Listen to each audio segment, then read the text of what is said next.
Okay, sir. Kábíyèsí ní kẹ́mi wá fún àwọn fún un. Ó yá ìyàwó ẹ̀dá, ó yá tẹ́lọ́ fún ẹ. Ẹ gba owó ọ̀pẹ̀ wá 50,000. Kí ló wà láti dé?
Ọlọ́run ò ní yẹ̀yìn àti kábíyèsí wa ẹ ṣe ń bọ́ sà ẹ káàbọ̀.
Oníkẹ́ bá wa pé àbí ibi tó ti gbé àbú olódodo àwọn baálẹ̀ tiwa ẹ bá wá jáde àwọn ibi tó ti gbé àwọn kábíyèsí hanan wasala wọ́n mọ̀ ìhẹ́bà bíbọ̀ ẹ káàbọ̀ kábíyèsí náà ń retí. Àkí kábíyèsí olóore kàbíyèsí kábíyèsí alákẹ̀sán ti ìlú Akẹ̀sán wọ́n ti dé. Bẹ́ẹ̀ni. Ikú ò ní yá yín. Àmín. So níbi tẹ́ ẹ bá ti rẹ́ nìkan, ẹ rẹ́ nìkejì bẹ́ẹ̀. Bàbá ọmọ ìyá ni gbogbo àwòrán ń ṣe. àkéyí ara wa. Ó dẹ̀ wọ̀n mí kémi náà jáwé orí ṣùgbọ́n ti léètì. Kò ilé tí wọ́n mú ẹ sọ́wọ́. Ó ti kọjá bí orí ṣe ṣe jìnnà filẹ̀. Ìrọ̀ àwọn ìṣẹ́jú mélòó kan fi ń ṣẹlẹ̀. A lè wáyọ̀ dá kó o máa tó gbé. Àlejò Azeem. Gbogbo bọ́lẹ̀ lábẹ́ onímọ̀ pátápátá ni mo kí láláyé lólódì kankan. Gbogbo ẹ̀yin bálẹ̀ pátápátá ẹ̀kú ìkàlẹ̀ látọ̀rí bàbá mi Azan Alhaji Azan. Agbára fún bíbíà kò ní bàjẹ́ lọ́lá Elédùmarè o. Òkè òkè lẹ́múrò òkè òkè láwọn lọ lágbára lọ́wọ́ Ọlọ́run. Alájà Sàlámì mo kí ẹ dúró rẹ. Ó yẹ nítorí àwọn bàbá mi pátápátá. Gbogbo àwọn ọmọ onígbà bálẹ̀ ìpàyẹ́. Jẹun ní pápá. Abúlé àká. Gbogbo yín ni mo kí. Àwọn méjì agbára gbogbo yín ni mo kí lálálá ìlú lókè kankan. Tàbá ní mo ṣe. Bálẹ̀ kẹ́kẹ́ lẹ́gbẹ́. Òní ìgbà o. Tàbá ní mo ṣe. Gbogbo bálẹ̀ kẹ́kẹ́.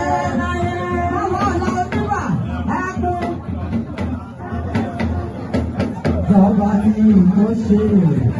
Gbogbo bálẹ̀ kẹ́kẹ́ láyé. Gbogbo bálẹ̀ ìlú ìgbà o. Tàbá ní mo ṣe.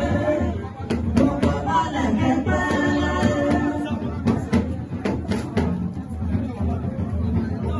A máa dún níṣẹ́ lọ́sẹ̀ Elédùmarè ọba. Torí a ò ní fojú sọ ọ̀pọ̀ rẹ̀ máa ìwé. Fojú sunkún, a ò ní fara gbọ̀rùwọ̀ fara gbà ìwé. A ò ní sì ní ọmọ láyé mi. Á dára fún yín láyé. Á dára fún yín láyé. Mo ní á dára fún yín láyé. Á dára fún yín. Ó ṣí sílẹ̀ lórí ọlọ́wọ́ Alájà mi sí ṣe wá. Àwọn bàrà ní òun. Ó ṣí sílẹ̀ lórí. Ó ṣí sílẹ̀ lórí ọlọ́wọ́ ọlọ́wọ́ tó ṣe wá. Agbára ohun abáfẹ́sọ́ nínú agbára. Ohun abáfẹ́sọ́ ṣàlá olúwa. Ohun abáfẹ́sọ́ nínú agbára. Ohun abáfẹ́sọ́ nínú. Bàbá wọn níbẹ̀ kàn. Wọ́n fa ọmọ fún ọkọ lónìí. Gbogbo ẹni tó ti ṣerú eléyìí kò ní bàjẹ́. Gbogbo ẹni tó ń mojú Ọlọ́run fún rírọ ayọ̀ báyìí á gbẹ́ni. Kò ní ṣe é fún ọkùnrin ọlọ́run. Ọ̀rọ̀ olórí Aisha, ọkọ olórí Àbíké, àrètí bàbá. Tí bàbá ní wá ti lọ́sà, prógámù yẹn máa yá kọ́kọ́kọ́kọ́.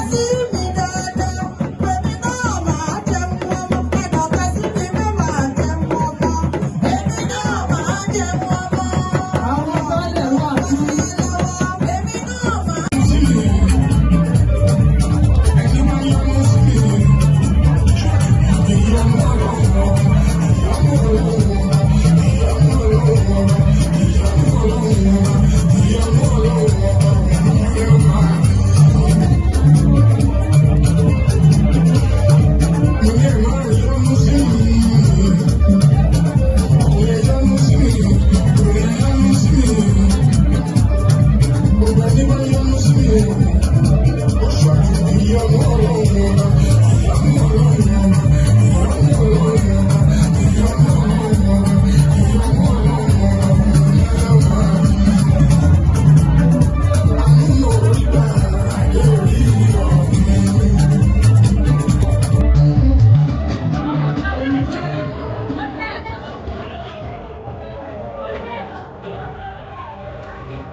àwọn ọmọ oúnjẹ olórí méjèèjì ìṣẹ́jú méjì